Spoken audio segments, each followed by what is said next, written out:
कुछ लोग आते हैं जिंदगी में बस कुछ दिनों के लिए, लेकिन उनकी मुस्कुराहट हमारी सांसों में रच बस जाती है। उनकी बातों की गूंज हमारे दिलों की दीवारों पर उम्र भर गूंजती रहती है। आनंद एक ऐसा ही नाम है, एक एहसास, एक रोशनी, एक तूफान जो आकर सब बदल देता है और फिर खामोशी से चला जाता है, लेकिन खुद को कहीं पीछे छोड़ जाता है, हमेशा के लिए सबकी यादों में। ये कहानी है डॉक्टर भास्कर बैनर्जी की। एक गंभीर, आदर्शवादी और ईमानदार डॉक्टर, कैंसर का विशेषज्ञ, पर जिंदगी से कुछ हारा हारा सा। वो गरीबों का इलाज करता है मुफ्त में, लेकिन बेबसी उसे भीतर ही भीतर खा रही है। वो कहता है कि मैं बीमारी से तो लड़ सकता हूँ, लेकिन गरीबी से नहीं। क्या फायदा इन विटामिन की गोलियों का जब किसी के पास दाल रोटी खरीदने तक के पैसे नहीं है। उसके पिता भी डॉक्टर थे और विरासत में छोड़ गए बड़ी कोठी, पैसा, लेकिन भास्कर को इन सब से कोई मोह नहीं। वो अकेला है, बस उसके साथ रहते हैं रघु काका, जो एक पिता की तरह उसकी देखभाल करते हैं। उधर उसका दोस्त डॉक्टर प्रकाश कुलकर्णी थोड़ा व्यवहारिक इंसान है। वो अमीरों की काल्पनिक बीमारियों का भी इलाज करता है और उससे जो पैसा आता है उससे गरीबों का इलाज करता है। भास्कर और प्रकाश, दो रास्ते, दो सच, लेकिन एक ही मंजिल, इंसानियत। और फिर कहानी में प्रवेश होता है आनंद सहगल का, एक तेज हवा के साथ जो ठहरे पानी को भी हिला दे। आनंद को लिम्फोसर्कोमा ऑफ द इंटेस्टाइन है, एक लाइलाज कैंसर। बस कुछ महीनों की ही जिंदगी बची है, लेकिन चेहरे पर शिकन नहीं, बस मुस्कान। प्रकाश आनंद को भास्कर से मिलवाता है। भास्कर का गंभीर व्यक्तित्व जैसे आनंद के चुलबुलेपन से टकरा जाता है।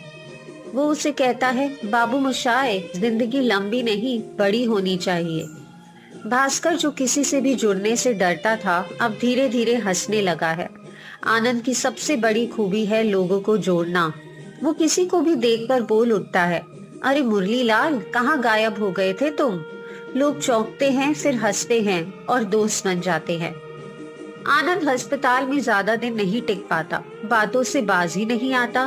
मैट्रन डीसा उसे डांटती है, लेकिन जल्दी ही उसकी मासूमियत से हार जाती है। सबका दिल जीत लेने की एक अनोखी कला थी उसमें। रेनू, एक लड़की जिससे भास्कर प्यार करता है लेकिन कभी कुछ कह नहीं पाया। आनंद जब ये बात जानता है तो ठान लेता है कि अब वो बाबू मोशाय को इश्क का इजहार करवा के ही दम लेगा। बाबू मोशाय, अगर आज नहीं कहा तो जिंदगी भर पछताओगे। रेनू भी भास्कर को पसंद करती है। आनंद दोनों को मिलाता है, पर खुद आनंद का दिल वो किसी को नहीं बताता। बस एक पुराना फूल एक डायरी के पन्ने में दबा हुआ। एक दिन रेनू की माँ से भी मिलने जाता है आनंद। वो उनका दिल जीत लेता है और रेनू की शादी की बात पक्की हो जाती है। इसी बीच आनंद की तबीयत और बिगड़ने लगती है, लेकिन वो अस्पताल नहीं जाना चाहता। बाबू मोशाय, लोग मुझे जिंदा याद रखें, मैं बिस्तर पर पड़े पड़े विदा नहीं लेना चाहता। भास्कर जानता है कि वक्त कम है, पर आनंद अब भी वही है, सबको हंसाता हुआ, सबको जोड़ता हुआ। एक दिन आनंद टेप रिकॉर्डर पर भास्कर की एक कविता रिकॉर्ड करता है और फिर दोनों हंसी में लोटपोट हो जाते हैं। इस टेप को बचाकर रखना बाबू मोशाय, जब मैं ना रहूं। फिर वो पल आता है। भास्कर दवा लेने गया होता है और आनंद अपनी अंतिम सांसें गिन रहा होता है।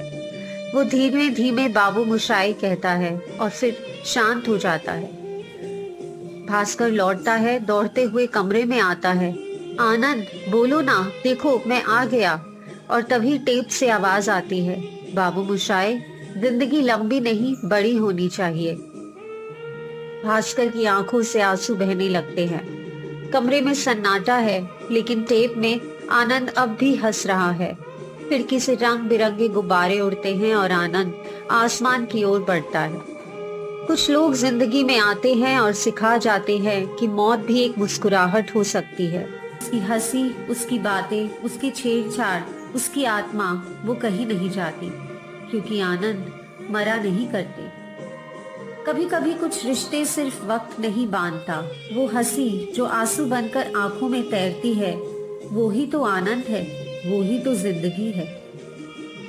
आपको आनंद की कहानी कैसी लगी नीचे कमेंट्स में जरूर बताइएगा और चैनल को लाइक, शेयर और सब्सक्राइब जरूर कीजिएगा। धन्यवाद।